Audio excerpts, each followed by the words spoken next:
Hello everyone. How are you? I hope so आप लोग अच्छे हो गए, अच्छे से प्रिपरेशन कर रहे हो अपने एग्जाम्स की।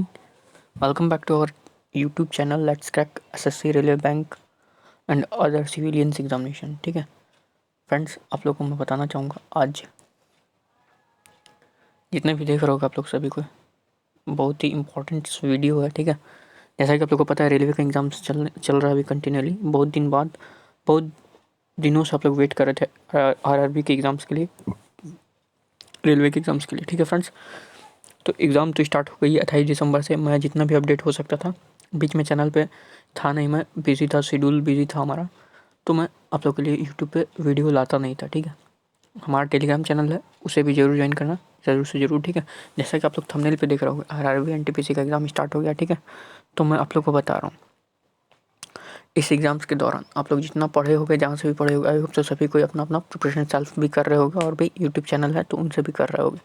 तो मैं आप लोग को इस वीडियो के दौरान, इस वीडियो में बहुत सारा इन्फॉर्मेशन दूंगा, बहुत सारी चीज़ें डिस्कस करूंगा और एनालिसिस भी दिखाऊंगा। ठीक है, एक से एक चीज़।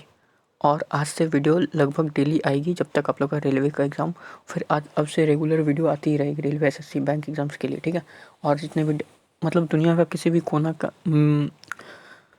कोना में चले जाओ, दुनिया के किसी भी कोने का एग्ज़ाम दो। ठीक है, जिसमें भी जीके आता है। ठीक है, इस चैनल में देखो जितने भी एसएससी, रेलवे, बैंक और अदर सिविलियंस एग्ज़ाम्स होते हैं। ठीक है, जिसमें कि सब सिविल सर्विसेज हो गया, और भी जितने भी पोस्ट होते हैं, या दरोगा हो गया या पुलिस का एग्ज़ाम्स हो गया, जिसमें भी आपका जीके जीएस आता है, करंट अफेयर आता है। ठीक है, मैथ्स आती है, रीजनिंग आती है, इंग्लिश आती है, ये सभी के लिए कॉमन, क्योंकि सभी में लेवल लगभग एक टाइप का होता है। और अभी सीईटी आ रही है, सबसे इंपॉर्टेंट चीज़ है, अभी सीईटी आ रही है। एक मिनट वेट करना फ्रेंड्स, अभी सीईटी आ रही है। ठीक है, एक मिनट मैं कलर चेंज कर लूँ यहाँ पे।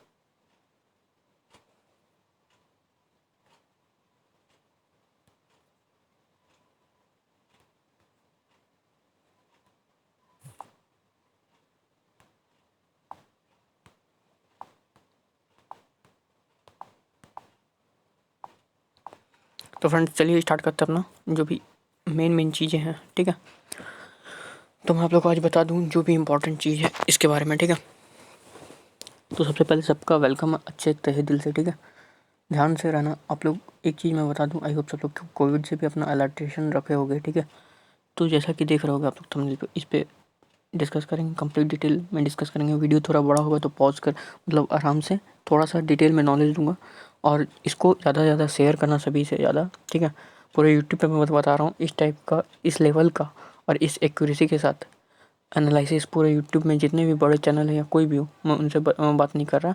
मैं आपको बताना चाह रहा हूँ कि जीके में या जितना भी मैं आप लोग को एनालिसिस दूँ, ठीक है, 101% गारंटी दूंगा कि एज इट इज़ एग्ज़ाम में जो आया है वही सब यहाँ पे रहेगा। ठीक है, उस टॉपिक को मैं इतना अच्छा से एक्स्ट्रा फैक्ट के साथ बताऊँगा कि मतलब आपका 50% अगर नहीं भी जो पढ़े हो ना, लग रहा होगा कोई टॉपिक डाउट है, तो उस टॉपिक से अगर क्वेश्चन बनेगा तो फिर उससे बाहर नहीं जाएगा। ठीक है, तो मैं काफ़ी कुछ आप लोग को यहाँ पे कवर कराऊंगा। ठीक है, और एक चीज़ मैं बता दूं, डेली का डेली वीडियोस आएगी। ठीक है, स्पेशली मैं जीके के लिए बता रहा हूँ। जीके के लिए बहुत टेंशन होता था आप लोगों को, हो सकता है, बट इस बार का जो लेवल है मतलब मॉडरेट लेवल का जीके आ ही रहा है। ठीक है, एनटीपीसी के एग्ज़ाम में इस बार मैं गारंटी के साथ बता देता हूँ आप लोग 35,000 पोस्ट है, तो सभी का सिलेक्शन होगा जो हमारे चैनल को फॉलो कर रहे होगे या करोगे। ठीक है, और ज़्यादा से ज़्यादा आप लोग को सपोर्ट चाहिए। ठीक है, तो सपोर्ट करना और वीडियो को ज़्यादा से ज़्यादा सभी पूरे इंडिया में फैलाओ। ठीक है, जो भी एग्ज़ाम देने वाले एस्पिरेंट लोग हैं, जो भी करोड़ों लोग फॉर्म भरे, तो सभी पास पहुँचना चाहिए, जो भी सीरियस एस्पिरेंट लोग हैं। मैं फालतू की कुछ बात नहीं करता हूँ, बहुत दिन से मैं बिजी था, तो कुछ इंपॉर्टेंट बेसिक बातें बताऊँगा और अपने चैनल के बारे में बताऊँगा कब से कब क्या। अब देखो दोस्तों, डेली जीके की वीडियो आएगी। ठीक है, मैं ऐसा जीके आप लोगों को करा दूंगा। ठीक है, जो 40 नंबर की आप लोग की होती है जीके एनटीपीसी के एग्ज़ाम में। ठीक है, उसमें गारंटी देता हूँ आज से अगर भी वीडियो देखते हो तो 35 प्लस करने का टेंडेंसी आप लोग रख सकते हो ईजिली। ठीक है, ईजिली 35 प्लस गेन कर पाओगे। ठीक है, जिनका कल एग्ज़ाम है वो भी जरूर देखना, बहुत ज़्यादा इंपॉर्टेंट वीडियो है। और अपकमिंग शिफ्ट में जिसका भी एग्ज़ाम हो रहा है, ठीक है, फेज़ 1 में 27 लाख कैंडिडेट लोग एग्ज़ाम देंगे, तो जिसका भी एग्ज़ाम होने वाला है, ठीक है, बिल्कुल सीरियस होकर जीके यहीं से पढ़ो। कोई अदर सोर्स हम आपके पास सेल्फ मटेरियल है तो उससे भी पढ़ो, और साथ में एक यूट्यूब चैनल जिसको सब्सक्राइब करना है वो हमारा करो, 1 या 2 यूट्यूब चैनल। ज़्यादा यूट्यूब चैनल का डेप्थ, यूट्यूब में बहुत डेप्थ है, अगर घुस गए तो फिर खोजते खोजते थक जाओगे, कितना सारा मटेरियल मिलेगा। बट पढ़ाएंगे भी वही, उसमें से 10 से 20% चैनल जो होते हैं जो जेन्युइन प्रिपरेशन कराते हैं, ठीक है, जो जेन्युइन एग्ज़ाम निकाले हुए हैं उनको पता होता है, उस टाइप से तैयारी कराते हैं। बाकी के सभी लोग फेक होते हैं लगभग, ठीक है ना। मैं आप लोगों को बताने का कोशिश कर रहा हूँ, तो आप लोग को जज भी करने आना चाहिए कि कौन सा चैनल सही है, क्या पढ़ाते हैं, क्या कैसे। आज तक कभी सिलेक्शन खुद नहीं लिए, बट आपको खुद पढ़ाएंगे वो। तो मैं भी बता रहा हूँ, मैं खुद भी सिलेक्शन लिया हूँ, और आप लोग को सोचता हूँ कि आप लोग भी सिलेक्शन ले सको जल्दी से जल्दी। या फिर मेरा सिलेक्शन से कोई ताल्लुकात नहीं है, मैं बस इतना बता रहा हूँ कि कंटेंट आप लोगों को पसंद आया या नहीं आएगा कि नहीं, बस इसके अकॉर्डिंग आप लोग खुद तेज हो, आप लोग खुद एस्पिरेंट लोग हो तो अच्छे से समझ सकते हो कि क्या सही है क्या गलत है, ठीक है। इतना एज हो चुका है आप लोग का, और इसलिए मैं एग्ज़ाम में एनालिसिस कराऊंगा, ठीक है। इसके बेसिस पे अलग एक्स्ट्रा फैक्ट लाऊंगा, और जो भी इंपॉर्टेंट टॉपिक बनेगी जिससे जीके का क्वेश्चन बनता है, ठीक है, जनरल अवेयरनेस बनते हैं, करंट अफेयर बनता है, ये 40 क्वेश्चन में है ना, इंपॉर्टेंट टॉपिक्स होती है, कुछ टॉपिक्स फिक्स होते हैं जिससे कि हर एक बार हर एक शिफ्ट में पेपर बनता है। तो जो भी इंपॉर्टेंट चीज़ें होंगी जीके के लिए टेंशन मत लेना, डेली वीडियो आएगी अब से, ठीक है, जब भी मुझे टाइम मिलेगा। और साथ साथ मैथ का भी एनालिसिस मुझे अगर फ्यूचर में लगेगा कि इंपॉर्टेंट है तो मैं कराऊंगा, बट अभी मैं फोकस कर रहा हूँ जीके पे। जीके इंपॉर्टेंट है, सबको डाउट भी रहता है करंट अफेयर कितना पूछ दे, जीके कितना पूछ दे, डेप्थ बहुत है इस सब्जेक्ट का, ठीक है। तो इसमें मैं 35+ नंबर लाने का गारंटी देता हूँ। अभी देखो दोस्तों, 40 क्वेश्चन करके हर एक शिफ्ट में आती है, ठीक है। 160 क्वेश्चन होता है, 160 question as it is ditto मैं आप लोग को यहाँ पर क्वेश्चन के साथ आंसर मैं बताऊँगा, उसका एक्सप्लेनेशन दूंगा, उस टॉपिक के रिगार्डिंग हिस्ट्री क्या है, उस टॉपिक के रिगार्डिंग क्या मतलब उससे रिलेटेड जितना भी चीज़ें होती है एग्जाम में क्वेश्चन बनने लायक, वहाँ सभी चीज़ में उसके बारे में कराऊंगा, ठीक है। उसके बाद फिर एक्सपेक्टेड क्वेश्चन भी बताऊंगा, ठीक है, बहुत सारी चीज़ें बताऊंगा। लगभग हाफ एन आवर की वीडियो होगी, तो काफ़ी मज़ा आएगा इसमें। चलिए स्टार्ट करेंगे अपना वीडियो को, ठीक है ना। तो यहाँ पर आप लोग देख रहे होगे क्या क्या मैं बताने वाला हूँ, एक बार फिर से मैं बता देता हूँ। 29 दिसंबर और 28 दिसंबर का 2 शिफ्ट में एग्ज़ाम चल रहे हैं, ठीक है। इससे पहले आरआरबी मिनिस्ट्रियल पोस्ट की, आइसोलेटेड मिनिस्ट्रियल पोस्ट की एग्ज़ाम हुई थी, ठीक है। तो उसका भी वीडियो आप लोग के पास मिलेगा, मतलब उसमें भी जितना जीके आया है उस पैटर्न के आधारित अभी जितना पैटर्न चल रहा है, ठीक है, बिल्कुल डिट्टो क्वेश्चन। मतलब आप लोग को जितना भी एसएससी का एग्जाम के लिए प्रिपरेशन कर रहे हो, तो अभी भी सीएचएसएल सीजीएल का एग्जाम आने वाला है, तो अगर जीके पढ़ना चालू कर रहे हो तो आज से ही यही वीडियो मेरा स्टार्टिंग है, अभी फिलहाल समझ लो। बहुत दिन बाद मैं चैनल ज्वाइन किया हूँ, तो ये वीडियो कंटिन्यू जीके के जो भी वीडियो यहाँ से आएगी जीके की, ठीक है, मैं सभी रिसेंट ईयर एग्ज़ाम की सभी का एक्चुअल क्वेश्चन कराऊंगा, जिसमें कि क्वेश्चन पेपर आप लोग का बहुत सारा ऑफिशियल क्वेश्चन पेपर से मैं कराऊंगा, और कुछ मतलब जो स्टैटिक जीके होती है या कुछ क्या बोलता है उसको, ऐसा जीके पूछा जाता है जिसका किसी को पता नहीं, कहीं कोई बुक में उस टाइप से नहीं दिया होता है, मतलब अजब टाइप का जो जीके होता है ना, जिसको पढ़ना जो थोड़ा सा अटपटा क्वेश्चन होते हैं, अजब जो ढंग के क्वेश्चन होते हैं जो आप लोग ऐसे नहीं कर पाते, ना बुक में सही से रहता, ना उसको कोई एक्सपेक्टेशन नहीं होता उस क्वेश्चन आने का, उस टाइप का भी क्वेश्चन, मतलब आपको क्या बोला जाए कि बहुत ही डायरिंग टाइप का जो जीके का क्वेश्चन होता है, उसका भी कलेक्शन मैं आप लोग को यहाँ पे दूंगा, मतलब टॉपिक वाइज दे दूंगा, ताकि आप लोगों को कोई तरह का दिक्कत ना हो, कहीं भटकना ना पड़े, कोई लूसेंट नहीं पढ़ना पड़े, ठीक है। एक चैनल को फॉलो करो, जीके के लिए सबसे इंपॉर्टेंट रहेगा, और करंट अफेयर का भी टेंशन मत लेना, डेली सभी चीज़ आएगी, ठीक है। तो चलिए स्टार्ट करते हैं, कंटिन्यू करेंगे वीडियो को, ठीक है। यहाँ ऑल शिफ्ट के जीके 160+ क्वेश्चन लेके आऊँगा, कराऊँगा, अभी एक्स्ट्रा फैक्ट के साथ बताऊँगा, पूछे गए सभी प्रश्न को करूँगा। एक चीज़ याद रख लेना, यहाँ पे मैं लिखा भी हूँ VBI for all upcoming shift के लिए, ठीक है, तो याद रखना। एग्जाम एनालिसिस भी कराऊँगा इसमें, मतलब एज इट इज़ जो क्वेश्चन आ रहा है वही सब, कोई फालतू क्वेश्चन आपको मिलेगा नहीं, ठीक है। और इसी के अकॉर्डिंग मैं आप लोग को जीके का क्वेश्चन स्टार्ट भी करूँगा कल से पढ़ाना, ठीक है। 1 घंटा का क्लासेस रहेगा, उसमें काफ़ी कुछ कवर होगा, ठीक है। अगर देखते हो कंटिन्यू तो आपका जब भी एग्ज़ाम है 35+ करके लेके जाओगे, ठीक है, क्योंकि बहुत सारा चीज़ आप लोग पढ़े भी होंगे, बहुत सारा मतलब यहाँ पे जो वैसा भी चीज़ कराऊंगा ना, जो क्या बोलता है आपको कहीं और नहीं पता चलेगा, जो बोलता है ना 40 में 35 करके आने का भी बहुत बड़ा चीज़ होता है। 5 क्वेश्चन जो ऐसा जगह से पूछ देता है कि जो कोई सॉल्व ना कर पाए, तो मैं उस टाइप का भी क्वेश्चन को ऐसा कराऊंगा कि मतलब इतना कर दो कि जीके में सेटिस्फाइड हो जाओ, फिलहाल अभी तो जीके आसानी ही आ रहा है, चाहे एसएससी का जीके बहुत हार्ड आता है, तो एसएससी के जीके के लिए भी तोड़ है मेरे पास। स्टैटिक जीके का मैं कोर्स स्टार्ट करूँगा, सब यहीं पे मिलेगा, फ्री ऑफ कॉस्ट मिलेगा। इसका पीडीएफ फुल पीडीएफ मिलेगा, ठीक है, टेलीग्राम चैनल पे। तो टेलीग्राम चैनल ज्वाइन करना भी मत भूलना, ठीक है। चलिए स्टार्ट करते हैं वीडियो को, ठीक है। देर ना करते हो, सेशन को ज़्यादा से ज़्यादा शेयर करना बहुत ज़्यादा इंपॉर्टेंट है। और देखो दोस्तों, आप खुद भी देख सकते हो कि मैं कैसा पढ़ाऊँगा, मैं कैसा आप लोग को बताऊँगा, ठीक है। यूट्यूब पर मैंने खुद भी सिलेक्शन लिया, उसके अकॉर्डिंग मैं भी बताऊँगा, ठीक है। बस जीके के लिए कहीं भी मत भटकना। एक चीज़ बोलूँगा, सेल्फ जैसे पढ़ते हो उसको पढ़ो, और बस उसको, और हमारा एक चैनल को फॉलो करो, उसके बाद देखना कितना बेनिफिट होगा आपको। तो चलिए फ्रेंड, 10 मिनट यहाँ पे ओवर हुआ है, अब स्टार्ट करते हैं ना मेन जो टॉपिक है हमारा। तो friends let's start the video, ठीक है। और बहुत ज़्यादा इंपॉर्टेंट सेशन है, ठीक है ना। आप लोग देख रहे होगे, जैसा कि एक मिनट मैं आप लोग को बता देता हूँ, यहाँ पे ब्रशिंग मैं अच्छे से यूज कर सकूँ, ताकि आप लोग को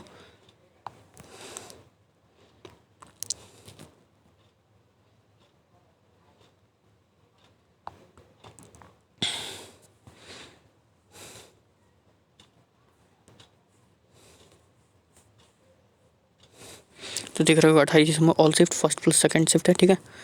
मतलब 77 जीके का यहाँ पे क्वेश्चन है, ठीक है। कल का 28 तारीख का ये है पूरा, एज इट इज़ क्वेश्चन मिलेगा, ठीक है। जैसा कि आप लोग एग्जाम में देख रहे थे, एज इट इज़ क्वेश्चन मिलेगा, जैसा कि एग्जाम में एज इट इज़ आ रहा है। 100% जेन्युइन जो लैंग्वेज में क्वेश्चन आ रहा है, ठीक है। मैं इस टाइप से आप लोगों को बताऊँगा कि फ्यूचर में अपकमिंग शिफ्ट में अगर क्वेश्चन रिपीट होता है तो क्योंकि देखो रेलवे का एग्ज़ाम है, रेलवे का एग्ज़ाम में क्वेश्चन काफ़ी रिपीट होता है, ठीक है। तो टेंशन मत लेना, कोई और शिफ्ट का मैं दूँ या ना दूँ एनालिसिस, बट जीके का डेली एनालिसिस मिलेगा। और मैं अगर जीके में कंटिन्यू बने रहे हमारे साथ, तो जीके में कोई भी एग्ज़ाम हो, ठीक है, स्टेट का एग्ज़ाम हो, चाहे रेलवे का एग्ज़ाम हो, एसएससी का एग्ज़ाम हो, बैंक का एग्ज़ाम हो, जिसमें भी करंट अफेयर जीके या इंपॉर्टेंट टॉपिक्स आते हैं जनरल अवेयरनेस के, ठीक है। अगर वीडियो देखते रहते हो तो जीके में बढ़िया स्कोर करोगे सभी एग्जाम्स में आप लोग, ठीक है। सिर्फ शेयर करना सेशन को, ठीक है। अगर अच्छा लगे तो लाइक भी करना, ठीक है। चलिए स्टार्ट करते हैं। थोड़ा सा वीडियो बड़ा बनता है आज, बेसिक मतलब स्टार्टिंग वीडियो था, तो थोड़ा इन्फॉर्मेशन ज़्यादा दिया मैंने अपने चैनल के बारे में, ठीक है। यहाँ पे देखो दोस्तों, सभी आप लोग एग्जाम्स के लिए प्रिपरेशन कराई जाएगी बिल्कुल फ्री ऑफ कॉस्ट, ठीक है।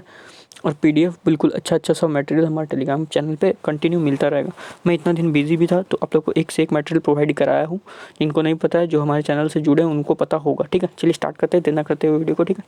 तो शेयर करना जरूर से जरूर। यहाँ पे एक चीज़ मैंने यहाँ पे लिखा, ऑल क्वेश्चन आर 100% रियल, इसलिए मैं बोलता हूँ, ठीक है। तो आरआरबी एनटीपीसी का एग्जाम देख लो, इसी के रिकॉर्डिंग मैं लेके आया हूँ, ठीक है। और for this video PDF join Telegram, तो हम लोग टेलीग्राम भी ज्वाइन करने के लिए आप लोगों को बोले हैं, ठीक है। हमारा टेलीग्राम का लिंक डिस्क्रिप्शन में होगा, ठीक है। डिस्क्रिप्शन बॉक्स में जस्ट आप लोग जहाँ पे हमारा लिखा वीडियो आता है ना, आप लोग देख रहे होगे, वहाँ सब्सक्राइब की भी बटन है। जो नया एस्पिरेंट लोग होंगे वो सब्सक्राइब करके बेल आइकन को दबाओ, ताकि जो भी वीडियो मिले, और बेल आइकन में ऑल नोटिफिकेशन में दबाना, ताकि सभी नोटिफिकेशन आप लोग को मिल सके वीडियो का, ठीक है। और उस पर क्लिक कर दोगे तो डेली का डेली जो भी मैं वीडियो अपलोड करूँगा आप लोग को अलर्टेशन नोटिफिकेशन मिल जाएगा, ठीक है। तो चलिए स्टार्ट करते, देर ना करते हुए वीडियो को। उसका लिंक भी डिस्क्रिप्शन में है, ठीक है। तो बहुत सारे लोग यहाँ से क्वेश्चन भेजे हैं, ठीक है। तो चलिए स्टार्ट करते हैं हम लोग पहला क्वेश्चन, ठीक है। तो चलिए हम लोग देख लेते हैं यहाँ पे, दक्षिण अमेरिका में लैंडलॉक कंट्री कौन सी है, ठीक है। तो दक्षिण अमेरिका की बात हो रही है, ठीक है दोस्तों। यहाँ पे देखो, मैं ऐसा फैक्ट बताऊंगा ना आप लोग को, जिससे कि मतलब मैं मैपिंग से क्लास कराऊंगा, ठीक है। तो फ्रेंड्स यहाँ पे मैपिंग से भी क्लास चलेगी, ठीक है। आप लोग क्लास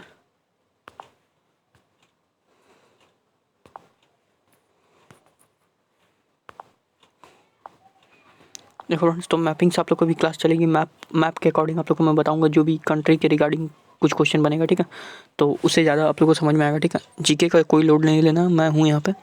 जीके का इतना बेस्ट प्रिपरेशन करा दूंगा आप लोगों को कि बहुत ज़्यादा मजा आ जाएगा। बहुत डेप्थ टॉपिक होती है जीके, ठीक है ना। सब्जेक्ट होती है जीके का, कोई अंत नहीं होता कोई भी एग्जाम में, और एनटीपीसी में बहुत ज़्यादा महत्व है,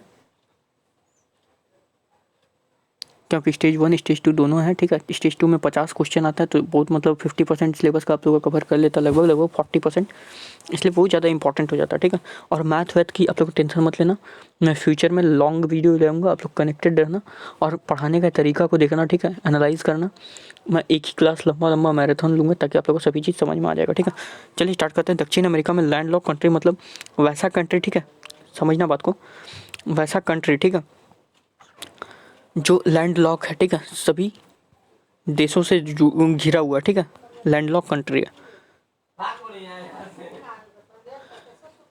तो दक्षिण अमेरिका में लैंडलॉक कंट्री के बारे में बात हो रही है, याद रखना। इतना अच्छा से मैं बताऊंगा आप लोगों को सभी चीज़ समझ में आ जाएगा। लैंडलॉक मतलब वैसा कंट्री जो कि लैंड से घिरा हुआ हो, चारों ओर लैंड से घिरा हुआ हो, ठीक है, समझ में आ रही है। तो वैसा कंट्री पैराग्वे एंड बोलिविया है, ठीक है, ये कंट्री है। इसका मतलब लैंडलॉक मतलब होता है सभी चारों और चारों तरफ से टापुओं से घिरा होना, वैसा कंट्री आप लोग को बताना था, ठीक है। तो ये सब चीज़ इंपॉर्टेंट है, ठीक है। स्थल रुद्ध देश, चारों ओर से सिर्फ स्थल से घिरे हुए देश हैं। स्थल रुद्ध देश मतलब समझ में आ रहा, चारों ओर से लैंड से घिरे हुए देश होते हैं, उसको हम लोग स्थल लॉक या स्थल रुद्ध देश बोलते हैं। हिंदी इंग्लिश दोनों में बाइलिंगुअल कंटेंट मिलेगा, H plus Hindi plus English दोनों में मिलेगा, ठीक है ना। याद रखना, देश को स्थल रुद्ध देश कहते हैं, ठीक है। कुल 47 स्थल रुद्ध देश है, याद रखना 47 टोटल। देख लो पूरा वर्ल्ड में मैं बता रहा हूँ, टोटल 47 देश जो हैं, कंट्री जो हैं, जो कि लैंडलॉक कंट्री हैं पूरे इंडिया पूरे वर्ल्ड में, ठीक है। प्रमुख महाद्वीपों में से सिर्फ उत्तरी अमेरिका और ऑस्ट्रेलिया के अंदर कोई स्थल रुद्ध देश नहीं है, ठीक है। बात समझना, याद रखना, क्योंकि फ्यूचर में इससे इस टॉपिक से क्वेश्चन जो बनेगा वो मैं बताने वाला हूँ, ठीक है, बताता हूँ इस वीडियो में, ताकि आप लोग को कंप्लीट डिटेल मिल सके और आप लोग आराम से समझ सको, ठीक है। क्योंकि ज़्यादा बुक ना पढ़ना पड़े, ठीक है। जो भी इशू होती है, जो भी क्वेश्चन बनते हैं, जो भी करंट में बनते हैं, जो भी क्वेश्चन बन सकता है एक टॉपिक से, ठीक है, सभी को यहाँ पे ले लेता हूँ ताकि आप लोग को कोई तरह का प्रॉब्लम ना हो, इस टॉपिक को दोबारा देखना ना पड़े। और दोस्तों देखो, वीडियो को ध्यान से जो मैं बोलता हूँ एक एक चीज़ को सुनना। यहाँ पे बहुत सारी चीज़ लिखा हुआ भी नहीं होता, मैं एक्स्ट्रा फैक्ट बताता रहता हूँ बोल बोल के, तो उसको ध्यान से ज़रूर सुनना, ठीक है। क्योंकि बहुत सारा क्वेश्चन डायरेक्टली वहाँ से भी आता है जो मैं एक्स्ट्रा फैक्ट बताता हूँ, ठीक है। यहाँ पे लिखा हुआ अच्छा बात है, PDF आपको मिल ही जाएगा टेलीग्राम पे, डिस्क्रिप्शन का लिंक है टेलीग्राम पे। तो कोई डाउट हो, कोई कमेंट भी करना आप लोग अपना अपना, शिफ्ट में ये क्वेश्चन आया था कि नहीं, और कोई भी डाउट हो तो ज़रूर कमेंट करना। जो भी चीज़ का डिमांड हो उसको भी कमेंट करना, ठीक है। और सेशन को ज़्यादा से ज़्यादा शेयर करना, अच्छा लगे तो लाइक भी करना, ठीक है। तो प्रमुख महाद्वीपों में से सिर्फ उत्तरी अमेरिका और ऑस्ट्रेलिया के अंदर कोई स्थल रुद्ध देश नहीं है, ठीक है। इसका मतलब समझ में आ रही है। प्रमुख महाद्वीप में तो जितने भी हमारे कॉन्टिनेंट होते हैं, या क्या बोलते हैं, हाँ कॉन्टिनेंट होते हैं, ओशियंस होते हैं, ठीक है, उसमें सिर्फ उत्तरी अमेरिका, नॉर्थ अमेरिका जो है ना, नॉर्थ अमेरिका और ऑस्ट्रेलिया के अंदर कोई स्थल रुद्ध देश नहीं है, ठीक है। सिर्फ नॉर्थ अमेरिका एंड ऑस्ट्रेलिया को छोड़ के सभी देश में 47, सभी कॉन्टिनेंट को मिलाकर 47 लैंडलॉक कंट्री है। सिर्फ नॉर्थ अमेरिका और ऑस्ट्रेलिया में लैंडलॉक कंट्री नहीं है, ठीक है। तो अब देखो दोस्तों, दूसरा क्वेश्चन, ये करंट का क्वेश्चन है, ठीक है, करंट अफेयर का क्वेश्चन है, जो कि 2019 में हुआ था, दिसंबर में हुआ था, ठीक है। तो ये सब क्वेश्चन मैंने पढ़ा है, आप लोग को कराया भी है, सभी टेलीग्राम पे PDF दिया हुआ है, ठीक है। तो ये सब अगर जो पढ़े होगे तो ज़रूर सॉल्व कर पाओगे, ठीक है। बहुत आसान ही लेवल है, मतलब moderate to easy to moderate बोल सकते हो। यहाँ पे NTPC का GK का लेवल था, ठीक है। बहुत दिन से आप लोग वेट कर रहे थे रेलवे के एग्ज़ाम, तो रेलवे का एग्ज़ाम आ गया है। आई होप सब लोग 1.5-2 साल अच्छे से पढ़े होगे और अपना एग्ज़ाम क्लियर कर पाओगे इस बार। आप लोग 70+ अगर कर जाते हो यहाँ पे, ठीक है।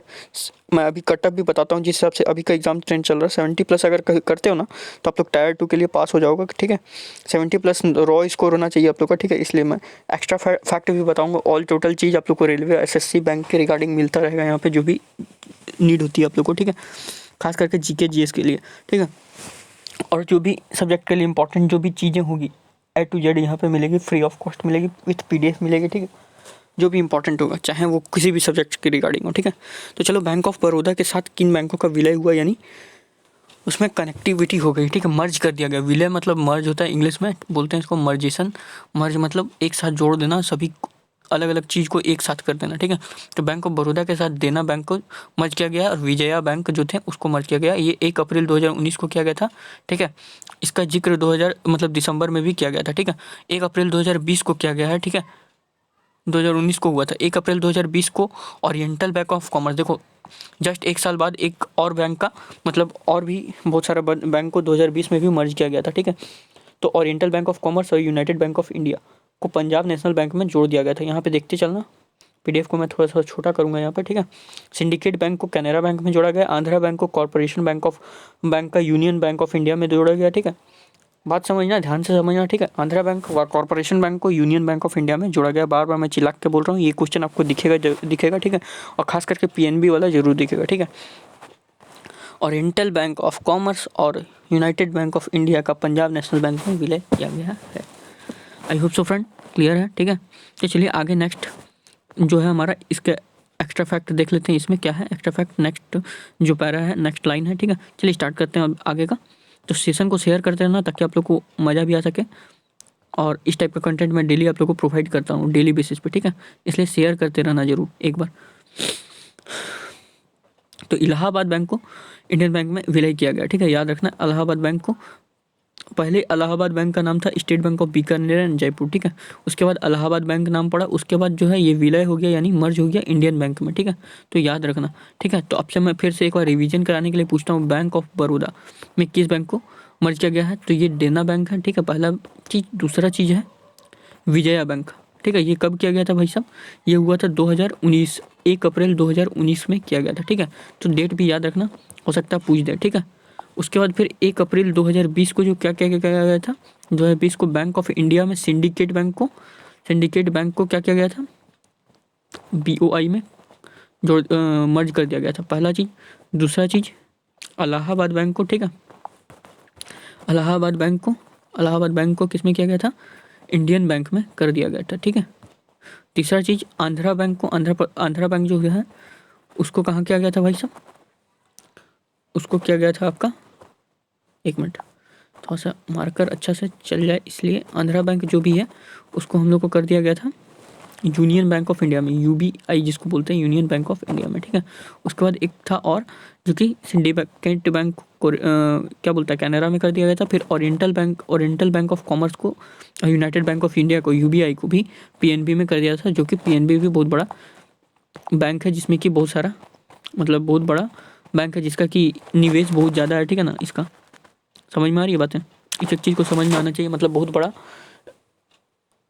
इकोनॉमिकल बैंक है जिसमें कि बहुत सारा अच्छा इसका भी मतलब क्या बोल सकते हैं उसको हम लोग, जो ये है हमारे गवर्नमेंट के थ्रू इसमें सेमी गवर्नमेंट बोल के गवर्नमेंट लोग को बहुत सारा गवर्नमेंट की तरफ से इनको बहुत सारा सपोर्ट मिलता है, ठीक है। PNB भी बहुत बड़ा विनेस किया गया है इंडिया में, मतलब बहुत ज़्यादा विनेस है इसका, समझ में आ रही है बातें? बहुत ज़्यादा इनकम वाला बैंक है जिसमें कि बहुत ज़्यादा प्रॉपर्टी रखी जाती है, ठीक है ना। बहुत सारे कस्टमर लोग हैं इसमें, यूजर्स लोग हैं, ठीक है। उसको क्या बोलते हैं आप लोग एक बार जरूर कमेंट करना, ठीक है। DRDO द्वारा विकसित रॉकेट लॉन्चर कौन सा है, ठीक है। तो अभी ये करंट का क्वेश्चन है, करंट अफेयर का क्वेश्चन है, ठीक है। 2019 का करंट अफेयर का क्वेश्चन है, ठीक है। ये जब अंडर कोविड के अंदर में बहुत सारा DRDO ने हेल्प किया, तो ये सब का भी जितना भी इंपॉर्टेंट स्कीम है DRDO के रिगार्डिंग, ये सब सभी चीज़ मैं कराऊंगा। मतलब आप लोग को बहुत सारा जो कि क्वेश्चन बनेगा NTPC में। दोस्तों मैं GK के लिए 110% गारंटी देता हूँ, 35 प्लस करके आओगे, ठीक है ना। जो मैं फैक्ट बता रहा हूँ उसके बेसिस पे भी बहुत सारा क्वेश्चन यहाँ से 50% रिपीट करेगा आने वाले शिफ्ट में, क्योंकि एग्ज़ाम लंबा चलने वाला है, तो गारंटी देता हूँ। और ये सब को जो मैं एक्स्ट्रा फैक्ट बता रहा हूँ जरूर से जरूर याद रखना, ठीक है। तो DRDO का देखो ये क्वेश्चन पूछा गया कि विकसित किया गया जो रॉकेट लॉन्चर था उसका नाम क्या था? तो पिनाका उसका नाम था, Pinaka multi barrel rocket launcher है, याद रखना, ठीक है। तो पूछ सकता है अगला सेट में कि पिनाका किस टाइप का रॉकेट लॉन्चर है, ठीक है। तो पिनाका मतलब क्या होता है समझ में आ रहा है? आप लोग को बताना पिनाका का मतलब वर्ड का। भारतीय सेना के लिए रक्षा अनुसंधान DRDO द्वारा विकसित किया गया था, ठीक है। भारतीय सेना के लिए, ये किसके लिए किया गया था? इंडियन आर्मी के लिए किया गया था पिनाका रॉकेट लॉन्चर, ठीक है। मल्टी बैरल रॉकेट लॉन्चर है, रॉकेट लॉन्चर है, समझ में आ रही है? रॉकेट छोड़ने वाला एक यंत्र को रॉकेट लॉन्चर बोलते हैं, ठीक है, जो कि DRDO ने बनाया था। DRDO है क्या दोस्तों? डिफेंस रिसर्च डेवलपमेंट ऑर्गेनाइजेशन इसका फुल फॉर्म होता है। इसका आप लोग को दो चीज़ बताना है, दो चीज़ मैं दे रहा हूँ होमवर्क में, ठीक है। कमेंट में बताना है DRDO का स्थापना कब हुआ था और इनका हेड कौन है, ठीक है। दो चीज़। और DRDO में हमारे APJ अब्दुल कलाम थे, ठीक है, बहुत बड़ा सीनियर रिसर्चर थे, मतलब सीनियर साइंटिस्ट थे।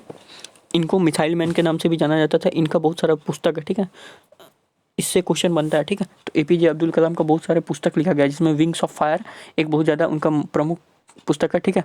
फिर और भी बहुत सारा प्रमुख पुस्तक है जो कि पूछा जाता है आप लोग के एग्जाम में। तो जो मैं एक्स्ट्रा फैक्ट बताता हूँ उसको ध्यान से सुनते रहना, और हो सके तो एक्स्ट्रा फैक्ट को कुछ लिखो चाहे ना लिखो। एक्स्ट्रा फैक्ट मैं जैसे बताता हूँ, जैसे मैं बताया wings of fire, APJ Abdul Kalam का बुक आप लोग को पता होगा, हो सकता है कि आप लोग को पता हो ये सब चीज़, बट अगर नहीं पता है तो ज़रूर लिख लो, ठीक है। और एक चीज़ होमवर्क दूंगा, DRDO का जो है अभी चेयरमैन कौन है, DRDO का मतलब इस्टेब्लिशमेंट कब हुआ था DRDO से रिलेटेड। और मैं पूछता हूँ आपसे कि इसके हेड कौन है, ये तो मैंने पूछ लिया, चेयरमैन कौन है, स्थापना कब हुआ था ये भी आप लोग को बताना है, ठीक है। सबरीमाला मंदिर कहाँ पर है? तो केरल में है, ठीक है। इंपॉर्टेंट टेम्पल्स का मैं एक वीडियो ले आऊँगा ताकि कोई तरह का दिक्कत ना हो, ठीक है। पेरियार टाइगर अभ्यारण्य में भी स्थित एक प्रसिद्ध हिंदू मंदिर है, ठीक है। पेरियार टाइगर रिजर्व है एक, ठीक है, एक प्रसिद्ध हिंदू मंदिर, हिंदू टेम्पल वहाँ पे पेरियार टाइगर अभ्यारण्य में भी है, ठीक है। यहाँ विश्व का सबसे बड़ा वार्षिक तीर्थ यात्रा होती है, ठीक है। पेरियार टाइगर अभयारण्य में, ठीक है। सबरीमाला मंदिर की मैं बात कर रहा हूँ। सबरीमाला मंदिर जो है हमारी, उसमें जो है सबसे बड़ा वार्षिक तीर्थ यात्रा होता है, ठीक है, सबरीमाला टेम्पल जो कि केरला में, ठीक है फ्रेंड्स। आगे बढ़ते हैं, नेक्स्ट क्वेश्चन जो हमारा, देखो यहाँ पे मैं बात करता हूँ कुंडुकुलम नाभिकीय विद्युत परियोजना कहाँ है, ठीक है। नाभिकीय विद्युत परियोजना मतलब समझ में आ रही है, nuclear electric energy electric power plant है, ठीक है। न्यूक्लियर इलेक्ट्रिक पावर प्लांट है कुंडुकुलम, जो कि तमिलनाडु में लार्जेस्ट न्यूक्लियर पावर स्टेशन है, ठीक है। ये 31 मार्च 2002 को बनाया गया था, ठीक है। याद रखना, लार्जेस्ट न्यूक्लियर पावर प्लांट अगर पूछे, पावर स्टेशन पूछे, तो तमिलनाडु में हो जाएगा, वो क्या होगा, कुंडुकुलम, कुडनकुलम, ठीक है दोस्तों। ये सब एक्सेप्शनल क्वेश्चन है, ठीक है, आया हुआ है ये सब इस टाइप का, जैसे कुछ इंपॉर्टेंट पावर स्टेशन कहाँ पे है, या और भी जैसे है। देखो दोस्तों, कंप्यूटर से भी 2-3 क्वेश्चन पूछा जा रहा है, ठीक है। तो जो भी एक्सेप्शन क्वेश्चन जो होते हैं ना, जो एक्सेप्शन है जिसका कि नहीं पता होता, फिर भी 3-4 क्वेश्चन वैसे जीके में मिल ही जाते हैं, जो कि आप कितना भी पढ़ लो कम लगेगा, ठीक है। वो सब क्वेश्चन जो अनोखा क्वेश्चन होता है, जो कि अचानक से डाल दिया जाता है, जिनको बहुत कम ही को पता होता है, या तुक्का मारते हैं जो उन्हीं का सही होता है, इस टाइप का क्वेश्चन को भी मैं आप लोग को छूटने नहीं दूंगा। कहीं से भी कोई क्वेश्चन पूछे तो छूटे ना। मैं इस टाइप का मतलब तैयारी करवाने को कोशिश करता हूँ अपने चैनल पे कि 40 में 40 आप लोग स्कोर कर सको, ठीक है। तो सिर्फ बने रहना हमारे चैनल पे, डेली का डेली वीडियो देखो अपना, और अगर कुछ लगे कि मुझे पता नहीं है तो आप अपना सिर्फ नोट्स बनाओ, काफ़ी कुछ पता चल जाएगा आपको, ठीक है। अब उबंटू क्या है, ये देखो, Ubuntu operating system for cloud computing है, ठीक है। उबंटू हो गया, लिनक्स हो गया, ठीक है, इस टाइप का जो है ना, ये सब क्लाउड कंप्यूटिंग नेटवर्क है, ठीक है, याद रखना। देखो क्या बोलता है, उबंटू एक open source system operating system है, ठीक है, जिसे पहली बार 20 अक्टूबर 2004 को जारी किया गया था। इसे डेबियम लिनक्स, देखिए लिनक्स बोला ना, कि कोड बेस पर बनाया गया। लिनक्स भी एक टाइप का क्लाउड कंप्यूटिंग है, ठीक है। Ubuntu is developed by canonical, ठीक है, कैनोनिकल के द्वारा इसे डेवलप किया गया था, याद रखना, ठीक है। जैसे किसी भी एफबी को कौन बनाया, फेसबुक को बनाया है मार्क जुकरबर्ग ने। फेसबुक का स्थापना कब हुआ, उसी तरह आप लोग को बताना एप्पल का कब स्टार्ट हुआ था, ठीक है, कौन फाउंडर है, ये सब टिम कुक है एप्पल के, याद रखना। ये सब बहुत ज़्यादा इंपॉर्टेंट क्वेश्चन। चलिए आगे बढ़ते हैं जल्दी में थोड़ा सा।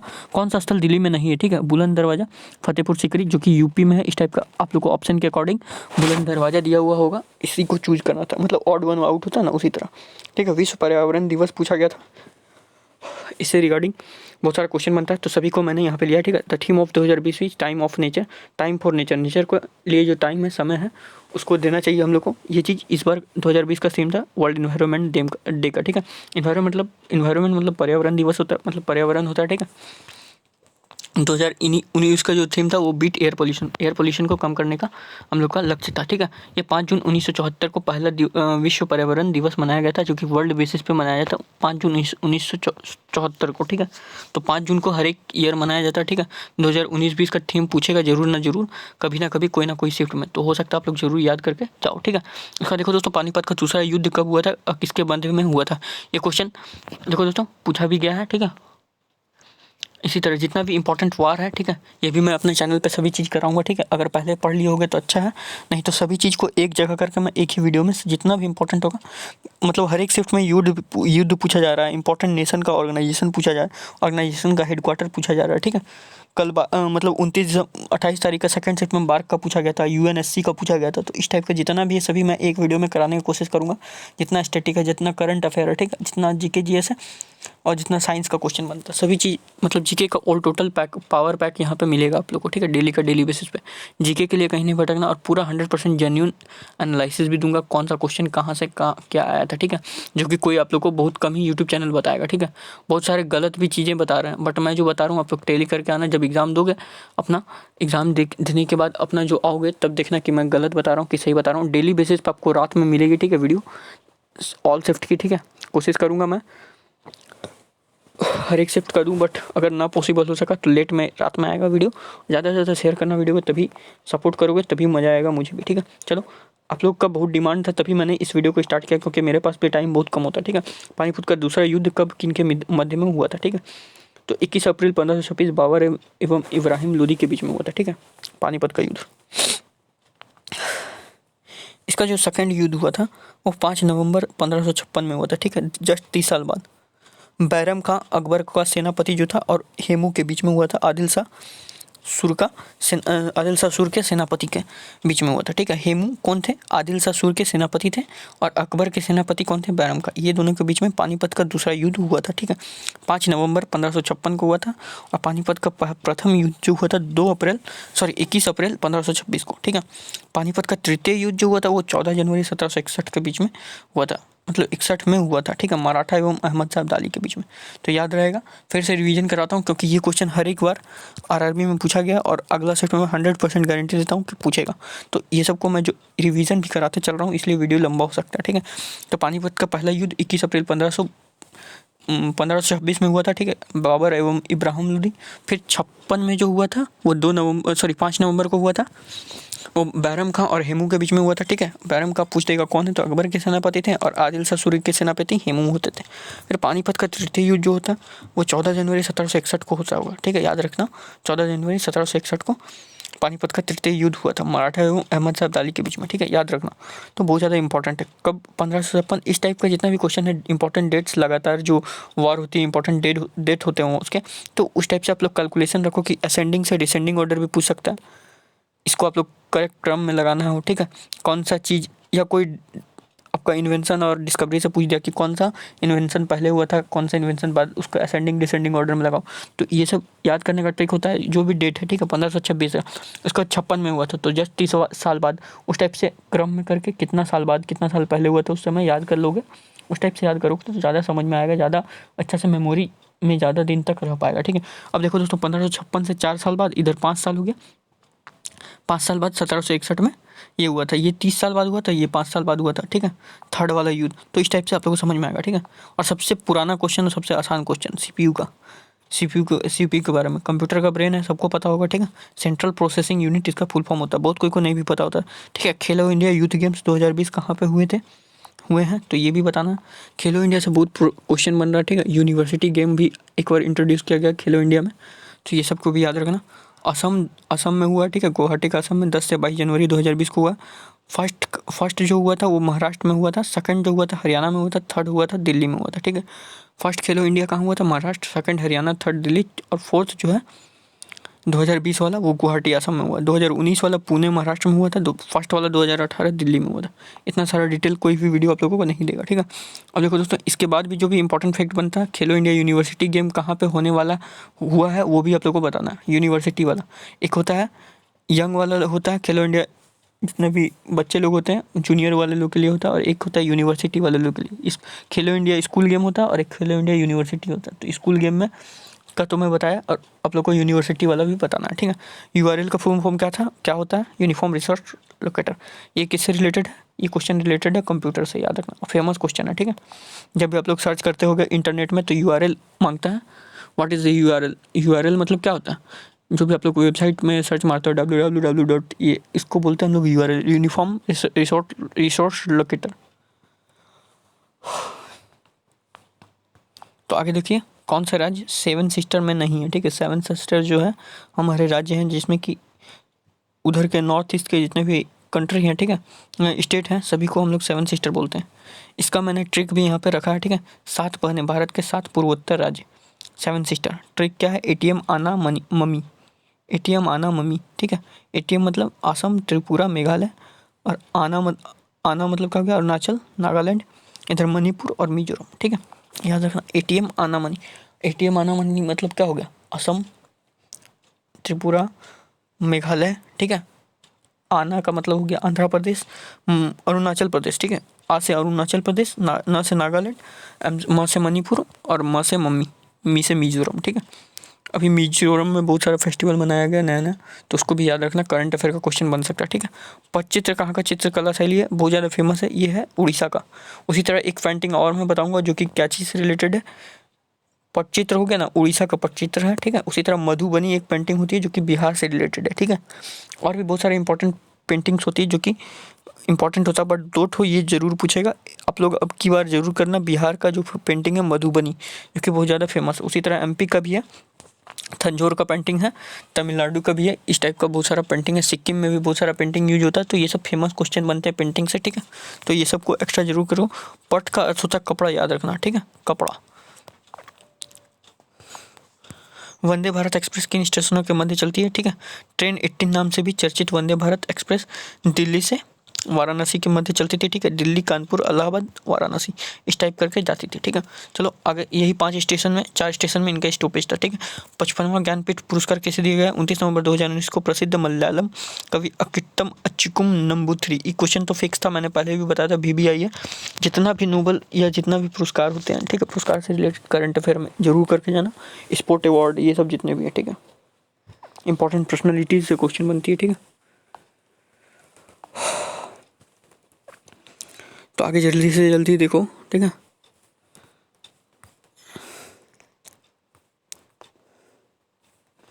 उसका देखो दोस्तों, एक चीज़ मैं बताने का कोशिश करूंगा, सुकन्या समृद्धि योजना पूछा गया था, योजना से भी क्वेश्चन बहुत आते हैं। ठीक है, तो ये बेटियों के लिए चलाई गई थी केंद्र सरकार के द्वारा, जिसे बेटी बचाओ बेटी पढ़ाओ स्कीम के तहत लॉन्च किया गया था। ठीक है, इस योजना के तहत खाता किसी गर्ल चाइल्ड के जन्म लेने के बाद 10 साल से पहले की उम्र में कम से कम 250 रुपये जमा करने के साथ खोला जा सकता है। देखिए क्या बोलता है, फिर से सुनिए ध्यान से। इस योजना के तहत खाता किसी गर्ल चाइल्ड के जन्म लेने के बाद 10 साल से पहले की उम्र में कम से कम 250 रुपये के जमा के साथ खोला जा सकता है।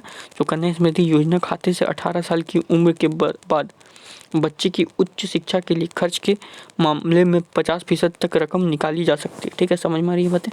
ये सब चीज़ याद रखो।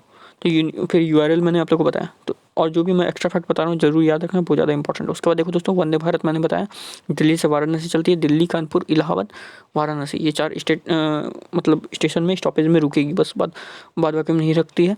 ठीक है, अकित्तम अछूतन नंबूथरी जो है ना, अकित्तम अच्युतम नंबूथरी जो है, इनको 55वां ज्ञानपीठ पुरस्कार 29 नवंबर 2019 को, मलयालम कवि है तो इनको मिला गया इस बार। ठीक है, एकमात्र जो है इन्हीं को मिला गया है।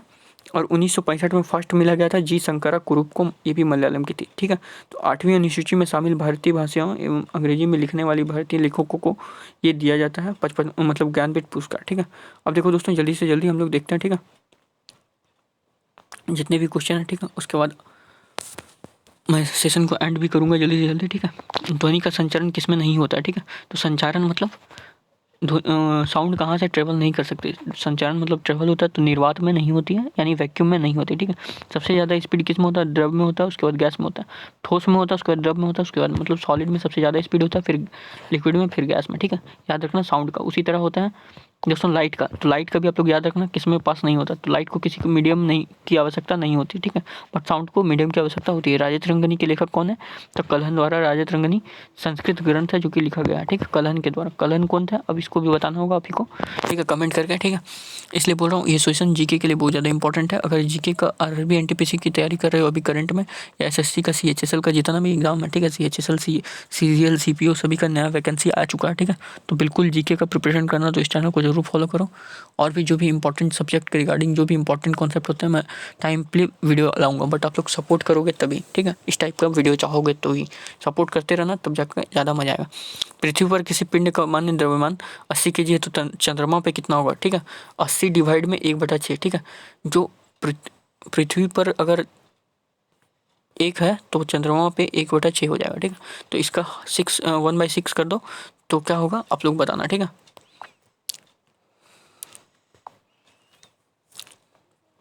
चंद्रमा पर भार पृथ्वी के भार का 1/6 होता है। ठीक है, तो चंद्रमा पर भार पूछा है तो 1/6 करोगे, इसका कितना हो जाएगा?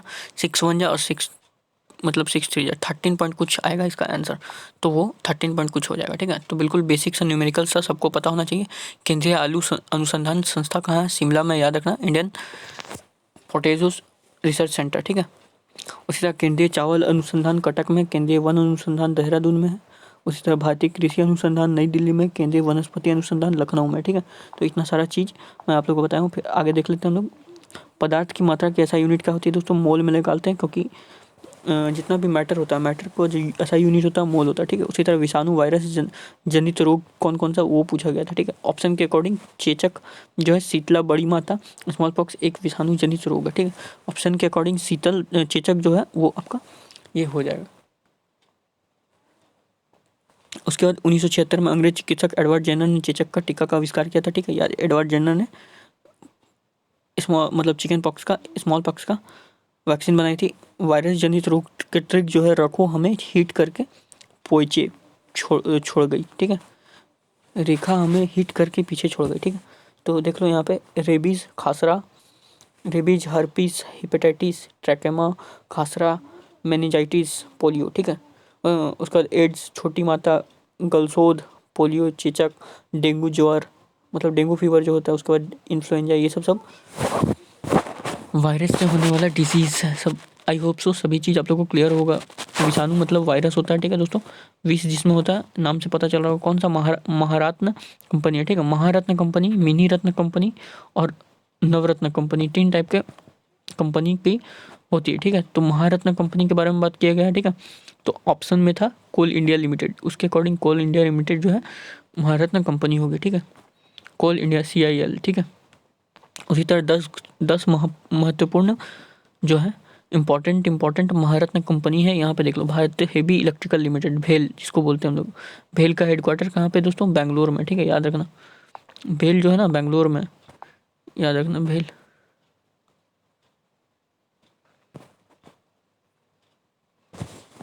BHEL जिसको हम लोग बोलते हैं, ठीक है। आई होप सो सभी चीज़ क्लियर हो रहा होगा। उसके बाद भारत पेट्रोलियम कॉर्पोरेशन लिमिटेड, कोल इंडिया लिमिटेड, ठीक है। फिर गेल, GAIL जितना भी है, ठीक है, ये सब। उसके बाद Hindustan petroleum corporation limited, HPCL, Indian oil corporation limited, ये सब PSU भी है, ठीक है। HP जितना भी तेल वाला कंपनी है ना, उसको PSU भी बोलते हैं। NTPC हो गया, तेल प्राकृतिक गैस नेचुरल लिमिटेड। ONGC हो गया, पावर ग्रिड कॉर्पोरेशन, PCC ये हो गया, पावर PGCI हो गया, ठीक है। Steel authority of India, SAIL हो गया। 14 नवरत्न कंपनियां, ठीक है। तो 14 नवरत्न कंपनियां हैं और 10 जो हैं महारत्न कंपनियां, ठीक है। ये सब याद रखना। दांडी स्थान गुजरात के किस जिले में, ठीक है। तो गांधी जी का नमक कानून मार्च कहाँ से शुरू किया गया था, ये भी क्वेश्चन बना गया था। तो 12 मार्च 1930 में बापू ने अहमदाबाद के पास स्थित साबरमती आश्रम से दांडी गांव तक 24 दिनों का पैदल मार्च निकाला था, ठीक है। अहमदाबाद के पास स्थित साबरमती आश्रम से दांडी गांव जो है 24 दिन का पैदल यात्रा निकाला था। Dandi village in the Jalalpur taluka, Navsari district, Gujarat, ठीक है। नवसारी डिस्ट्रिक्ट जो है जलालपुर तालुक से बिलोंग करता है। दांडी जलालपुर तालुक, दांडी बिलोंग करता है जलालपुर तालुक से, नवसारी डिस्ट्रिक्ट गुजरात में जो कि है, ठीक है। आगे देखते हैं हम लोग। महात्मा गांधी ने साबरमती अहमदाबाद से दांडी अपने कुछ अनुयायियों के साथ नमक पर कर लगाने का विरोध में अभियान चलाया था। याद रखना आप लोग, ये सब आई होप सब पढ़े ही होगा हिस्ट्री में, जो कि फेमस था मॉडर्न इंडिया का ये सब चैप्टर है, ठीक है। तो जिसमें कि नमक आंदोलन किया गया था, वो दांडी मार्च से ही किया गया था। दांडी मार्च बोले तो पैदल चला गया था, ठीक है ना, पद यात्रा किया गया था। गोबी मरुस्थल कहाँ पे दोस्तों? गोबी डेजर्ट चीन और मंगोलिया में स्थित है, ठीक है। दोनों का बाउंड्री में पड़ता है, तो ऑप्शन हो जाएगा मंगोलिया इसका करेक्ट आंसर होगा। आगे देखते हैं, प्रार्थना समाज के संस्थापक कौन थे? तो आत्माराम पांडुरंग जो थे प्रार्थना समाज के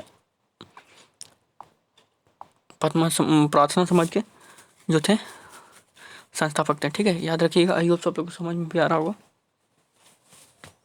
राजा राम मोहन के द्वारा दोस्तों चलाया गया था, राजा राम मोहन राय के द्वारा आप लोग का एक समाज चलाया गया था, प्रार्थना समाज था। उसमें सती प्रथा को भी एबोलिश किया गया था राजा राम मोहन द्वारा के, ठीक है, मोहन राय के द्वारा, ठीक है। आगे देखते हैं, भारत में सबसे युवा राष्ट्रपति कौन थे? तो नीलम संजीवा रेड्डी भारत की युवा की मतलब सबसे युवा राष्ट्रपति थी Neelam Sanjiva Reddy.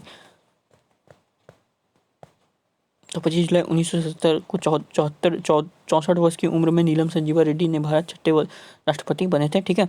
Youngest person to become prime minister was Rajiv Gandhi, 40 year में बना था, ठीक है। तो सबसे युवा जो थे वो 40 साल में बने थे, ठीक है। और ये 64 वर्ष की उम्र में बने थे, ठीक है।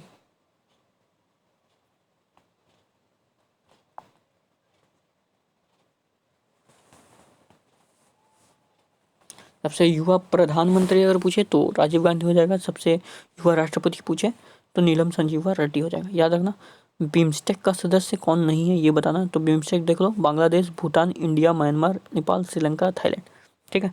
ये कौन है बिम्स्टेक के सदस्य? बे ऑफ बंगाल इनिशिएटिव, देखो इसका फुल फॉर्म होता है bay of Bengal initiative for multi sectoral technical and economical cooperation, ठीक है। बंगाल की खाड़ी बहुक्षेत्रीय तकनीकी और आर्थिक सहयोग उपक्रम, इसका हिंदी मतलब हो गया। एस्टेब्लिशमेंट 6 जून 1997 को हुआ था बिम्स्टेक का, ठीक है। श्रीलंका चेयरमैन था इसका, ठीक है। 2018 तक था श्रीलंका। इसका सेक्रेटरी जनरल जो है मोहम्मद साहिबुल इस्लाम जो है वो सेक्रेटरी जनरल है। ठीक है, जोजिला दर्रा कहाँ पे दोस्तों? जोजिला घाटी, ये श्रीनगर लेक को जोड़ने वाला दर्रा किसको बोलते हैं? तो लद्दाख क्षेत्र के हिमालय में स्थित है। अलग अलग लैंग्वेज से भी मैंने क्वेश्चन लिया। ठीक है, कारगिल जिले में स्थित यह दर्रा कश्मीरी घाटी को अपने पश्चिम में द्रास और सेरू घाटियों से जोड़ता है। तो द्रास सबसे पूछा जाए एक क्वेश्चन सी, इंडिया का कोल्डेस्ट प्लेस कौन सा है? ठीक है, which is the coldest city of India. ठीक है, तो ये द्रास हो जाएगा। ठीक है, उसका राष्ट्रीय राजमार्ग 1 नेशनल हाईवे जो NH1 है, श्रीनगर और लेह के बीच में जो दर्रा आते हैं, इस दर्रा को ये जो दर्रा है श्रीनगर का NH1 में मिलता है। ठीक है, नेशनल हाईवे 1 में श्रीनगर और लेह के बीच में जो मार्ग है उसमें। ठीक है, उसके बाद अंतर्राष्ट्रीय न्यायालय का मुख्यालय कहाँ पर है? तो इंटरनेशनल हाई कोर्ट जो है नीदरलैंड में पाया जाता है, शांति पैलेस में है। ठीक है, इस्टेब्लिशमेंट 1945 में हुआ था। ठीक है, और जज का टर्म लेंथ है 9 साल तक का, ये है जज का टर्म। ठीक है, मार्स ऑर्बिटर मिशन जो था मंगलयान में, उसका डेट बताना। मॉम जो मिशन था ये मंगलयान का मिशन था, जो कि मंगल ग्रह पे जाने का मिशन था। ये लॉन्च कब किया गया था ये बताना। 5 नवंबर 2013 को इस पर फिल्म भी बना मंगलयान। रॉकेट PSLV XLC-25 से बना था और लॉन्च साइट था सतीश धवन श्रीहरिकोटा, सतीश धवन स्पेसशिप। ठीक है, श्रीहरिकोटा से। संसद में पर्यावरण रक्षा अधिनियम का पारित हुआ था दोस्तों। तो इन्वायरमेंट एक्ट जो पारित हुआ था, ठीक है, 1986 में पारित हुआ था। 9 जनवरी 1986 को ये संविधान में रक्षा अधिनियम मतलब पर्यावरण रक्षा अधिनियम पारित किया गया था। ठीक है, उसके बाद खालसा पंथ की स्थापना किसने की थी? 13 अप्रैल 1699 में। याद रखना 13 अप्रैल 1699 में बैसाखी के पर्व के दिन गुरु गोविंद सिंह ने खालसा पंथ की स्थापना की थी। ठीक है, 1699 में, याद रखना। और कौन क्या था तो आप लोग को ये भी बताना। ठीक है, 13 अप्रैल को 1699 को कौन क्या था बताइए जल्दी से? खालसा पंथ का गुरु गोविंद सिंह ने। और गुरु गोविंद सिंह सिखों के कौन से गुरु हैं, कितने नंबर के गुरु हैं ये बताना। ये 10th नंबर के गुरु हैं गुरु गोविंद सिंह। सॉरी, ये 1st नंबर के गुरु हैं गुरु गोविंद सिंह। एक गुरु नानक देव लोग हैं। तो आप लोग को ये क्रम भी याद रखना जरूरी है। देखो दोस्तों, एक इंपॉर्टेंट क्वेश्चन बनाऊंगा। अमृतसर का जो निर्माण कराया था वो गुरु रामदास ने करवाया था। ठीक है, वहाँ पे अमृत सरोवर लेक के किनारे जो है गोल्डन टेम्पल बसा है। ठीक है, 5वें नंबर के गुरु थे गुरु रामदास, लोग मिलके करवाए थे। ठीक है, गुरु अंगद देव थे उसमें शामिल। ठीक है, तो ये सब चीज़ इंपॉर्टेंट है, वहाँ से क्वेश्चन बनता है हिस्ट्री का। सहजीवी पौधा कौन सा? ठीक है, लाइकेन एंड चना, सेम एवं राइजोबियम के पौधे में सहजीवी संबंध होता है। ठीक है, सहजीवी पौधे एक साथ रहते हैं और एक दूसरे को आश्रय और पोषक तत्व कराते हैं। सहजीवी पौधा बहुत ज़्यादा इंपॉर्टेंट क्वेश्चन है। ये क्वेश्चन भी प्रीवियस ईयर क्वेश्चन से ही रिलेटेड है। ठीक है फ्रेंड्स, तो आई होप आप लोगों को सभी चीज़ समझ में आ रहा होगा। आगे देखते हैं। सहजीवी पौधा का सहजीवन साइम्बियोडेंस के रूप में भी जाना जाता है। लाइकेंस में शैवाल और फंगी एक साथ रहते हैं और पोषक तत्वों के एक दूसरे से ये करते हैं, जोड़ते हैं। आगे देखते हैं दोस्तों, लोकसभा में अधिकतम सदस्य की संख्या कितनी होती है? तो 552। ठीक है, अभी प्रेजेंट में 530 सदस्य भारत के राज्य के लोगों का प्रतिनिधित्व करते हैं और 20 सदस्य अपनी आबादी के आधार पर केंद्र शासित प्रदेशों में लोगों का प्रतिनिधित्व करते हैं। 2 एंग्लो इंडियन एवं अब समाप्त कर दिया गया। ठीक है, पहले 2 एंग्लो इंडियन भी था जिसको कि अब समाप्त कर दिया गया और 585 सदस्य है लोकसभा में। ठीक है, अब आगे देखते हैं हम लोग जल्दी से जल्दी। सेरिकल्चर किससे रिलेटेड है? तो रेशम का कीटों का पालन। ठीक है, कीटों का पालन सेरिकल्चर या रेशम कीट पालन कहलाता है। ठीक है, सबसे लंबी मुख्य भूमि की समुद्री तट रेखा किस राज्य की है? तो गुजरात की है। कुल 9 तटीय राज्य गुजरात में, मतलब हम लोग का इंडिया में। ठीक है, तो गुजरात हो गया, महाराष्ट्र हो गया, गोवा हो गया, कर्नाटक हो गया, केरल हो गया, तमिलनाडु हो गया। ठीक है, कर्नाटक में भी है, याद रखना, तटीय राज्य जो कि जोड़ता है तमिलनाडु से, फिर आंध्र प्रदेश है और उड़ीसा, याद रखना। ये इंपॉर्टेंट। ठीक है, बाद में सबसे छोटी तट रेखा उड़ीसा में भी है, 484 किलोमीटर। सबसे छोटी तट रेखा वाला जो है उसका तटीय लंबाई 101 किलोमीटर। ठीक है, जो कि गोवा का है। ठीक है, प्रायद्वीपीय भारत में सबसे लंबी तटरेखा वाला आंध्र प्रदेश है। प्रायद्वीपीय भारत में भारत की कुल स्थलीय सीमा 15,200 किलोमीटर है। ठीक है, स्थल सीमा। भारत की मुख्य भूमि की तटीय लंबाई 6100 किलोमीटर है। द्वीपों का शामिल करके कुल तटीय लंबाई 7,516.6 किलोमीटर है, सभी चीज़ को लेकर। ठीक है, द्वीपों को शामिल करके जितना भी हमारा आइलैंड है, अंडमान निकोबार, ये सब को लेकर। ठीक है, आगे देखते हैं। UNSC का जो स्थापित कब हुआ था? 1945 में स्थापित हुआ था और इसका जो हेडक्वार्टर है ये भी आपको बताना। ये पहला सेशन 17 जनवरी 1946 को किया गया था। ठीक है,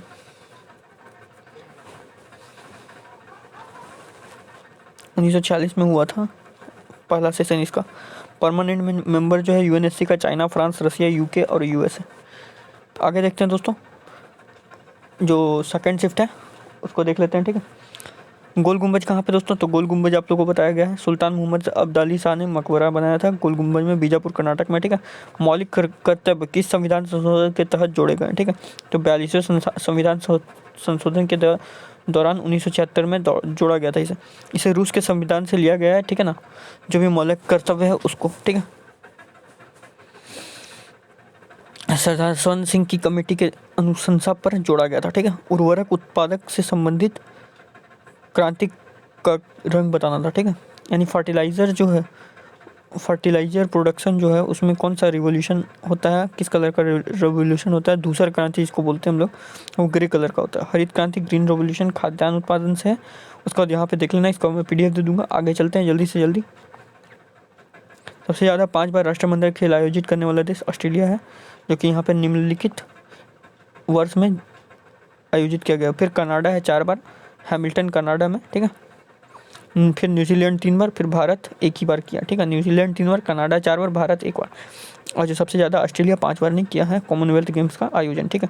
बाद में राष्ट्रीय आय की गणना सर्वप्रथम किसने की, याद रखो दादा भाई नौरोजी ने पहले ही सबसे पहले 1867 से 68 में किया गया था, ठीक है। धन के पलायन में सिद्धांत के आधार पर की थी, ठीक है। उस समय उन्होंने भारत की प्रति व्यक्ति आय 20 रुपये प्रति वर्ष बताई थी, ठीक है।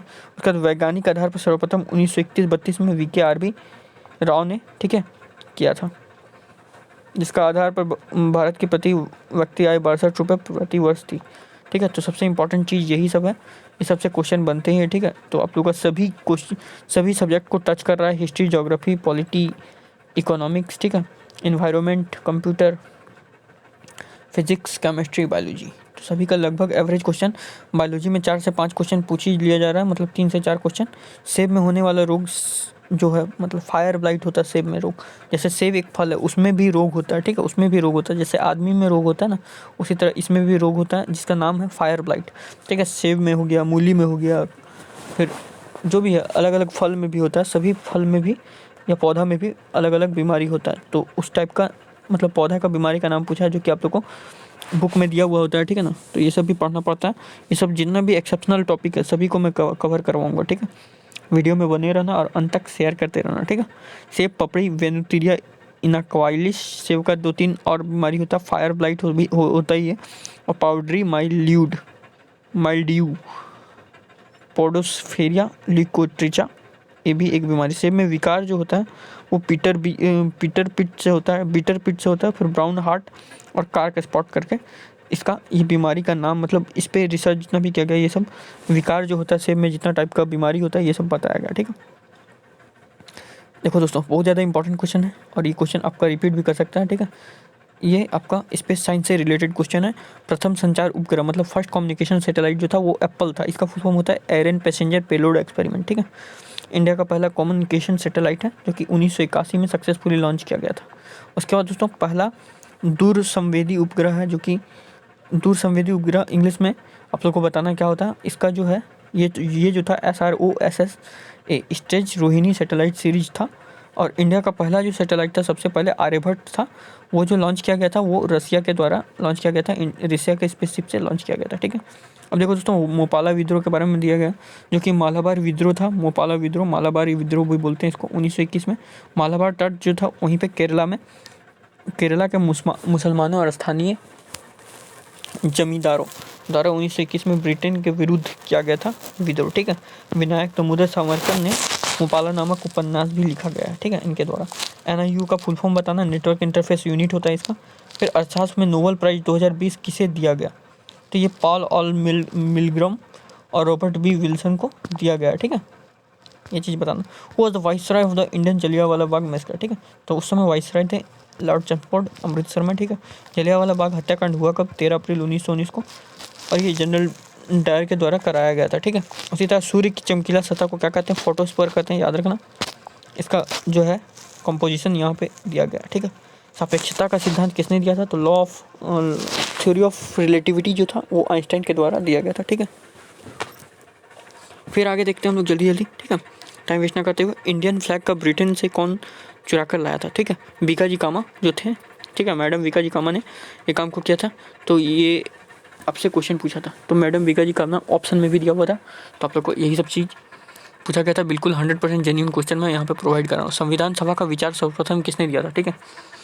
तो जो करंट फ्लैग जो था दोस्तों, इसको पिंगलई वेंकैया ने डिजाइन किया था। संविधान सभा का विचार सर्वप्रथम किसने दिया था, आपको ये बताना। 1934 में स्वराजपति के जो थे मोतीलाल नेहरू, उन्हीं के आदेश में ये बनाया गया था। सबसे पहला विचार आया था संविधान सभा का, ठीक है।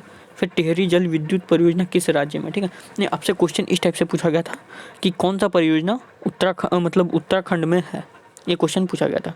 तो वो टिहरी बांध था, और भी बहुत सारा ऑप्शन था, पंचेत डैम था, टिहरी बांध था, और फिर जाके और भी बहुत सारा था, नागार्जुन सागर था, इस टाइप का। तो आपको टिहरी बांध चूज करना था, ठीक है। प्रधानमंत्री कौशल विकास योजना के तहत ये जो योजना है, ठीक है, वो किस मिनिस्ट्री के अंदर में आता है। तो ये कौन सा मंत्री के अंडर आता है, तो ministry of skill department, skill India, skill development and entrepreneurship, ठीक है। ये 16 जुलाई 2015 को लॉन्च किया गया था, ठीक है। फिर 49th सीमांतर रेखा जो पहला लाइन है वो किस दो देशों के बीच में है, तो यूएस और कनाडा के बीच में, ठीक है, याद रख लेना। फिर 38 पहला लाइन देख लो दोस्तों, कोरिया और दक्षिण कोरिया के बीच में है, उत्तर कोरिया और दक्षिण कोरिया। 141 डिग्री पश्चिमी देशांतर रेखा जो है अलास्का, यूएसए और कनाडा के बीच में है, ठीक है। 17वीं सीमांतर लाइन ये उत्तरी वियतनाम तथा दक्षिण वियतनाम के बीच स्थित है। 24वीं सीमांतर पहला लाइन जो है यह भारत तथा पाकिस्तान के बीच में। 17 जो है नॉर्थ वियतनाम और साउथ वियतनाम के बीच में है, यूएस और कनाडा के बीच में 141 डिग्री पश्चिम देशांतर भी है। तो ये सब याद रखते रहना। प्लासी का युद्ध किसके मध्य में हुआ था, तो सिराजुद्दौला और बंगाल के नवाब जो थे, ब्रिटिश ईस्ट इंडिया कंपनी और बंगाल के नवाब के बीच में हुआ था, ठीक है, जिसमें कि सिराजुद्दौला जो है उसका नेतृत्व किया था। 23 जून 1757 में हुआ था, ठीक है। कमेंट बताना प्लासी किस राज्य में है, ठीक है। बार्क का मुख्यालय पूछा था, ट्रॉम्बे मुंबई में है, ठीक है। इसका फॉर्मेशन देखो मैं एक्स्ट्रा फैक्ट बता रहा हूँ, 1954 में हुआ था, याद रखना। इससे भी क्वेश्चन पूछ सकता है। एनएनपी निकालने का फॉर्मूला क्या है, ये इकोनॉमिक्स का एक क्वेश्चन देखने को मिला जो कि बहुत आसान ही था। सकल राष्ट्रीय उत्पाद जीएनपी माइनस मूल ह्रास, ये इसका फुल फॉर्म होता है, मूल्यह्रास, ठीक है। उसका रक्त परिसंचरण तंत्र इनमें से कौन सा नहीं है, तो धमनी दिया हुआ था, ठीक है ना, हार्ट था, आर्टरीज था और कैपिलरीज था, ठीक है ना, सीरा और धमनी था। तो ऑप्शन में बड़ी याद भी था, तो बड़ी याद आपको चूज करना था, बड़ी याद थोड़ी होता है इसमें, ठीक है। तो इसलिए याद रखो। कौन सा अधिशासी है, स्केलर क्वांटिटी और वेक्टर क्वांटिटी से बहुत क्वेश्चन आता है। तो यहाँ पे मैंने बहुत तीनों बताया बिल्कुल डिटेल में, तो आप लोग इसको देख लेना। इसका पीडीएफ मैं टेलीग्राम पे दे दूंगा। फिल्म फेयर अवार्ड से क्वेश्चन आया एक, किसको मिला है, तो 13th फिल्म फेयर अवार्ड जो है गली बॉय को मिला, ठीक है। 13 अवार्ड मिला है गली बॉय को, ठीक है। इसमें बेस्ट फिल्म गली बॉय है, best director Zoya Akhtar, best actor Ranveer Singh, best actress Alia Bhatt, ठीक है। UNDP United National Development Programme का हेडक्वार्टर पूछा था, तो जो कि न्यूयॉर्क सिटी में है। इसका येन किसका मुद्रा है, तो जापान का है। साहित्य अकादमी का मुख्यालय कहाँ पर है, तो हेडक्वार्टर रविंद्र भवन में दिल्ली में, ठीक है। इसका स्थापना हुआ था 1954 में, याद रखना, ठीक है। 8 शेड्यूल में जो जितने भी भाषा हैं, ठीक है ना, 24 भाषा में ये वाला दिया जाता है, ठीक है ना, साहित्य अकादमी पुरस्कार। संगीत म्यूजिक के क्षेत्र में दिया जाने वाला अवार्ड कौन सा था, ग्रैमी अवार्ड, ये भी यूएस से रिलेटेड अवार्ड है, ठीक है। आगे देखते हैं, किस नियमानुसार नियत ताप पर, देखो दोस्तों बॉयल्स लॉ डायरेक्ट पूछा गया था। बॉयल का नियम जो है वो, इसमें इसको हम लोग प्रेशर और वॉल्यूम रिलेशनशिप भी बोलते हैं, यानी दाब और जो है सब चीज़। बाकी जितना भी यहाँ पे इंपॉर्टेंट नियम है सभी को मैंने यहाँ दिया। गुलसॉक का नियम, यदि किसी भी गैस के आयतन का नियत रखा जाए तो किसी भी आदर्श गैस का दाब इसके ताप के समानुपाती होता है, ठीक है। अब देखो दोस्तों, कौन सी ऑक्सिलरी मेमोरी नहीं थी। ऑक्सिलरी मतलब हेल्पिंग मेमोरी, जो कि हेल्प कर स्टोरेज में, तो रैम और रोम जो है ऑक्सिलरी मेमोरी नहीं है, ठीक है। बाद बाकी magnetic tape, floppy disk, hard disk, ये सब टेम्पोररी मेमोरी है, ठीक है ना, जो कि हेल्प कर सकता है, ऑक्सिलरी मेमोरी जिसको बोलते हैं। भारत का प्रथम परमाणु संयंत्र कब स्थापित हुआ था, तो 1969 में हुआ था, यूएसए के सहयोग से, जो कि तारापुर वाला था, ठीक है। उसके बाद देखो, father of taxonomy Carlos Linnaeus को बोला जाता है। किस राज्य में विधान परिषद है, तो ये याद रख लो, तू भी मजा कर, इसका ट्रिक है, तू भी मजा कर मतलब आंध्र प्रदेश, बिहार, कर्नाटक, ठीक है।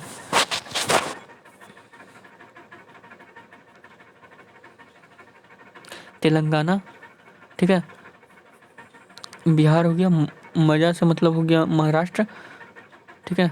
और कर मतलब कर्नाटका हो गया, ठीक है। आंध्र प्रदेश भी हो गया ऐसे, तो ये सब याद रखो, ठीक है। 27 जनवरी 2020 को आंध्र प्रदेश कैबिनेट के विधान परिषद को समाप्त करने के लिए मंजूरी दी गई है। Lichens are well known as sensitive indicator of air pollution. याद रखना, SO2 के अवशोषित करने की उनकी क्षमता से संबंधित है, ठीक है ना। लीचेंस जो है एयर पोल्यूशन कंट्रोल करता है, मतलब इंडिकेटर है, एयर पोल्यूशन को बताता है, ठीक है। संतूर वादक कौन थे? सबसे इंपॉर्टेंट संतूर और सरोद वादक। इंपॉर्टेंट जो है जितना भी मैं यहाँ पे सभी लिख दिया हूँ, शिव कुमार शर्मा जो कि फेमस थे, ठीक है। रुस्तम सोपोरी, वर्षा अग्रवाल, तरुण भट्टाचार्य। तो इंपॉर्टेंट पर्सनैलिटीज भी पूछा जा रहा है, ठीक है। तो मेमोरी में संग्रहित डेटा प्रदर्शित करने वाला को आउटपुट बोलते हैं, याद रखना। डेटा को जो डिस्प्ले करता है। चलिए इतना क्वेश्चन हो गया, लगभग 100 क्वेश्चन मैंने आज आपको डिस्कस किया है विथ एक्स्ट्रा फैक्ट के साथ, ठीक है। तो बाकी का जो पार्ट 2 इसका मैं लाऊंगा, कल लाऊंगा, ठीक है। ये सब क्वेश्चन अगले शिफ्ट में आ सकता है, VBI क्वेश्चन है और सभी को 100% जेन्यून में, जो पिछले साल मतलब कल और परसों के, आज कल के शिफ्ट में जो आया है उसको मैं बताऊँगा। अभी फिलहाल मैं आज का शिफ्ट का क्वेश्चन कल आप लोगों को प्रोवाइड करूँगा, क्योंकि वीडियो बहुत ज़्यादा बड़ा हो जाएगा, ठीक है। तो सेशन को शेयर करना, अच्छा लगे तो लाइक करना, ठीक है। चलिए मिलते हैं नेक्स्ट वीडियो में। जय हिंद, जय भारत, वंदे मातरम।